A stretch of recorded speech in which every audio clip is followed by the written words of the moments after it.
This past November, I had what could be generously called a moment of taking stock, and what could be more accurately described as a moment of totally losing it. The moment involved me realizing that the way I was living my day-to-day life was indeed completely unsustainable. It also involves some tears and a primal scream, but I don't need to get into the specifics of that here. The quick version is this. In my attempts to show up for my kids and my partner and this temple community and the world, I had figured out how to manage it all. I just simply cut out any kind of care or attention for myself. I learned, as it turns out, that if one is sleep deprived, without regular exercise, and continuing to try to be present to the real demands of the world and their loved ones, at the expense of their own well-being, that person eventually hits a breaking point. In her book, Overwhelmed, Bridget Schultz gives language to the overwhelm I had been experiencing. The researchers call it role overload. It turns out that Americans are chronically overstressed, and that while we are the richest country, we are also the most anxious. I'm in good company, it turns out. People often say to me, "You're in the weeds," and it's true. Parenting 3 kids under 4 is no joke. But what I've come to realize through conversations with so many of you over these past months is that to live in our city, to live in our country, to live in our world today and have our eyes and ears and hearts open, it means that most of us are in a state of continual heightened stress. Friends, we are all in the weeds. In fact, mental health professionals have coined a term for the collective anxiety they are confronting in their practices: Trump anxiety disorder. It's true. The writer Andrew Solomon elaborates on this. He says, on a national stage, we've seen the embrace of prejudice and intolerance, and that affects the mood of all citizens. My psychoanalyst said that he has never before had every one of his patients discuss national politics repeatedly in session after session. Now there's a continuous strain of anxiety and fear from one side and brutality from the other. Hatred is depressing. It is, of course, depressing to be hated, but it is also depressing to hate. More and more, people are at a sudden breaking point. What all this means is that we are walking around with seriously damaged brains, and this is not a metaphor. When we get stressed, as most of you and many of you know, a small bit of our brain called the amygdala flicks on like a light bulb. Dr. Emily Ansell from the Yale Stress Center explains that when this happens, we become emotional and angry and frustrated. Luckily, of course, our brain has a safety valve that's built in. No sooner does the amygdala light up than the prefrontal cortex starts firing, counteracting the amygdala, trying to soothe its panic. Schulte writes, but when our stress becomes more than just an occasional outburst, when it becomes a constant, grinding swirl of rushing, gulping for air, feeling behind and worried, jumping from task to task and feeling like there's never time to do everything, what Ansel and her colleagues are finding, the prefrontal cortex itself starts to shut down. Chronic stress actually causes our prefrontal cortexes to shrink. Ansel and her co-authors hypothesize that this impairs our ability to keep our cool, to think clearly, to reason, to plan, to organize, to remember, to make good decisions, or just calm down at the very explosive moments when we need to most. When I read this for the first time, I thought with relief, I'm not failing every day, it's just that my brain is shrinking. On this Yom Kippur, I stand before you to say, I am concerned for all of us. This state of perpetually being on edge It's not just a mental health challenge. It's a spiritual challenge as well, particularly on this day, the holiest day of the year. There's a rabbinic teaching that instructs us to think of Yom Kippur as Yom Kippurim, meaning that Yom Kippur is actually meant to be experienced as a day like Purim. It's strange to think this way because the sacred day of Yom Kippur, a day of introspection and self-denial, seemingly has nothing to do with Purim, the most indulgent, ruckus, and absurd of Jewish holidays. Some folks say it's the theme of drawing lots, in Hebrew Purim. That's why Yom Kippur and Purim are alike. Others say Yom Kippur and Purim need each other to complete one another. On Purim we feast, on Yom Kippur we pray. On Purim we put on costumes to distort and conceal. On Yom Kippur we lay our souls bare. As for me, on this Yom Kippur, I can't get the book of Esther, which we read on Purim, out of my mind. The book of Esther is set in Persia, at a time when the Jewish people ostensibly had security. Until one day they didn't. For generations, we have been taught that everywhere we go could be Persia. Sound familiar? The climax of Esther's story comes when, sitting safely closeted in her kingdom, keeping her head down and just pushing through, her uncle Mordecai writes her a letter telling her that her moment has come. Mordecai instructs her that she, uniquely situated as the queen, who no one knows is Jewish, can save her people by approaching her husband and asking him to save them.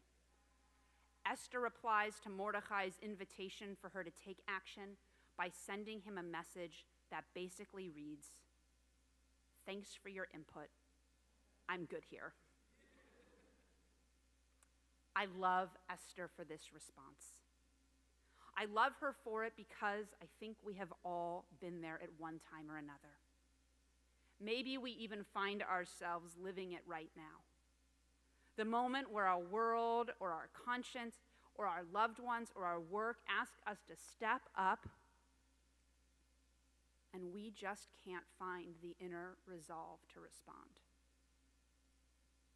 I imagine Esther opening that letter, reading its context, and thinking, what more could you possibly want from me?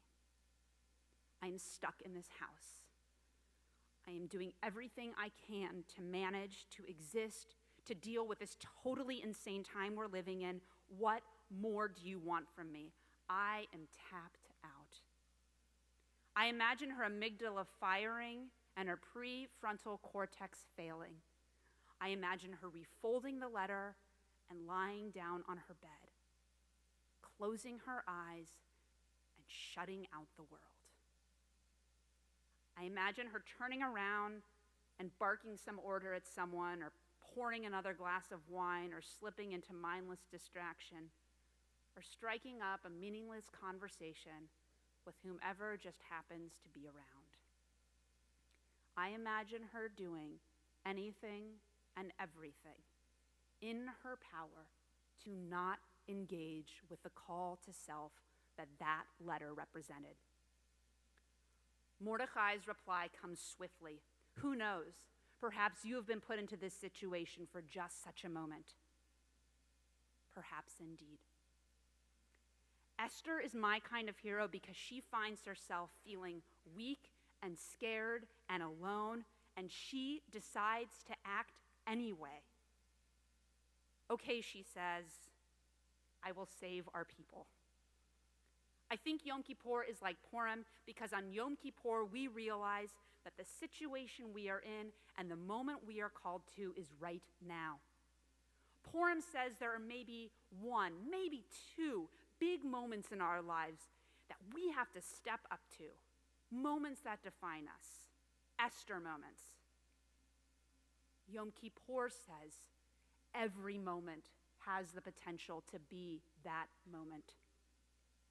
Every situation calls, and we are either living our lives sustainably in such a way that we can rise to the moments that call us, or we are living our lives distanced from the selves we want to be.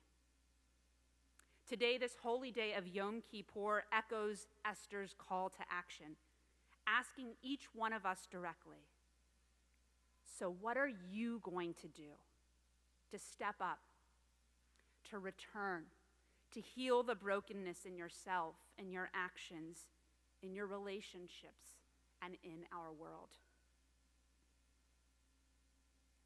But guys, our brains are tired.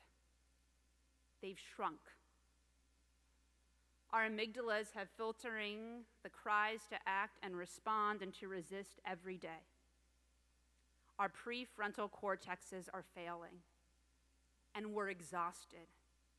Beyond the challenges of our individual lives, which remain real and personal and pressing, we are bombarded by realities of injustice, by the suffering of our neighbors, by laws contrary to the values enacted in our name, by the loss of public decorum, by a continual sense of chaos, and by a persistent fear that our institutions are crumbling around us, and the paralyzing feeling that it could get worse. We have arrived to this Yom Kippur hurting. And I want to say it again. I'm concerned for us. I'm concerned because it's hard to receive Yom Kippur's urgent message demanding us to wake up and step up. It's hard to hear the alarm bell of injustice. It's hard to feel the shaking hands of tshuva when every day seems to hold the urgency of Yom Kippur. How do we grow when we are completely tapped out? Friends, on this Yom Kippur, let's forget the alarm bells. Let's forget the shaking and the dread. We have too much of that. For today is a day like Purim, when we have the power to receive our tradition's call to change in the form of a compassionate message, sent to us in love, from a source that knows our deepest selves and our true potential. And we can trust that each one of us does have the power to rise to the message. Don't worry, I'm not going to ask you to navigate this alone. I'd like to share with you a couple ways I think we can facilitate this inner shift today and in our day-to-days.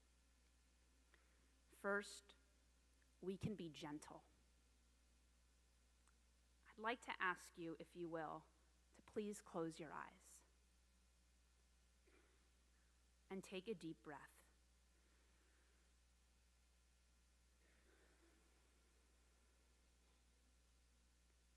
Take another deep breath, and as you exhale, allow yourself to hear today's sacred call, the call to apologize and to forgive, to change and to heal. Hear this call as a soft whisper from the universe.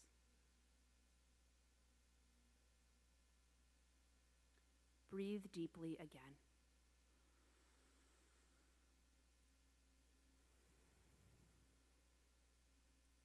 Focus your heart and mind on the individual invitation to tshuva you need to hear. Whether it's a tender invitation to change, a calling to forgive, an opportunity to heal, or a soft push toward amends you need to make. Hold on to your message. Let it settle upon your heart. Breathe into your tshuva, visualizing yourself growing and changing.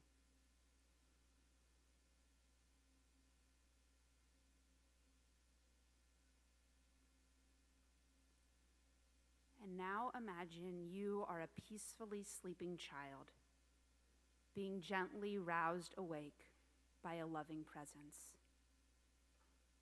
Feel the message of this day stroking your cheek, softly humming in loving words. Awaken to the self you want to be. Awaken to the self you want to be. and please open your eyes. And if you will, hold on to that image of yourself as a changing self. We are all in need of healing. We all have relationships in need of healing. Our world is in need of healing. We are in this together. And now is not the time to only hear the gentle voice of our tradition, but also to speak in gentle voices to each other and to ourselves. I had the honor of teaching our men's Torah study earlier this summer. And the topic of our conversation was on the mitzvah, the sacred commandment to offer rebuke. We discussed how Jewish tradition teaches that when we see someone heading down a wrong path, we are actually required to say something to them, to rebuke them. Here's the thing about the commandment, though. The rabbis taught that we can only offer a message of rebuke from a place of love to someone with whom we feel a sense of connection. The Kippur Shulchan Aruch explains it in the following way. And when you admonish someone, you should admonish them privately, speaking to them gently with soothing words, letting them know that you are speaking to them only for their own good. I suggested to the group that requirement to be kind in our tone and message applies not only to the way that we speak to others, but also to the way we speak to ourselves. It's what we call self-compassion. As our world becomes harsher, we can become gentler. Doing this takes intentionality and practice, especially because many of us are feeling the strain of this time. Reflect back on that breathing exercise. How did you receive Yom Kippur's call to action differently when you imagined it as a caring whisper, delivered through gentle breath? A gentle voice is not a weak voice. It is a strong voice, grounded in the spirit and the heart and in our moral call to action.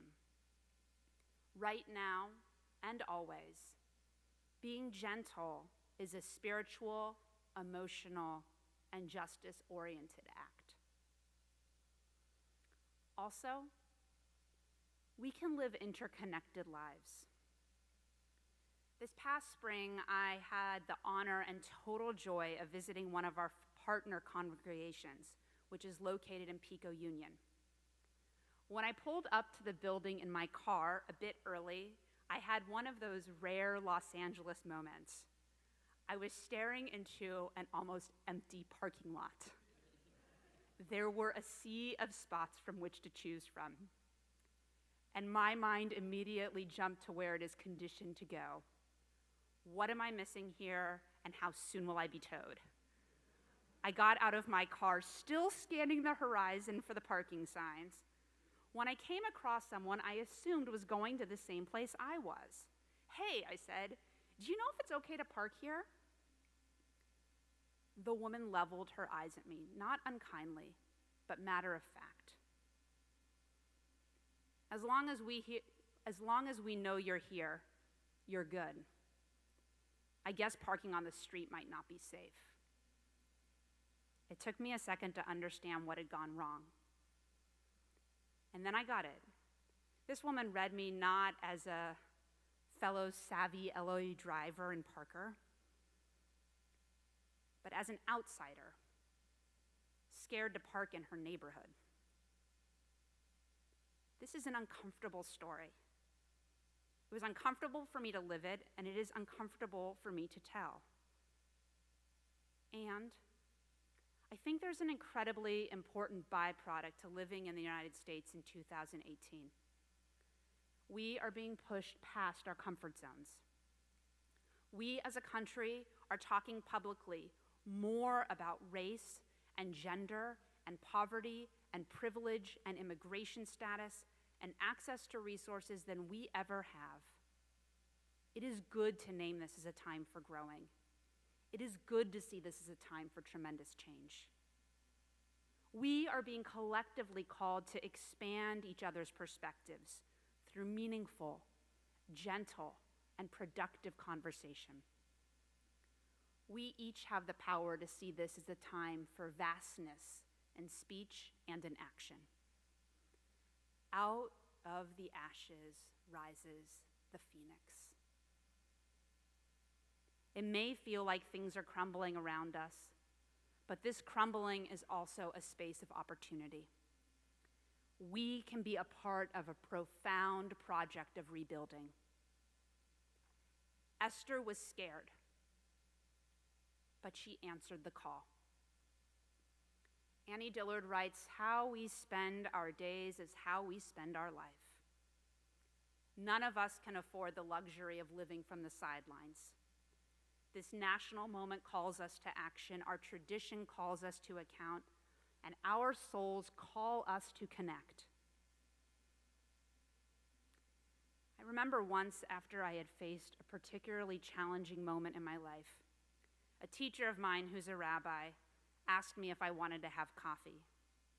I spent our entire hour together crying into my latte. And finally, he stopped me.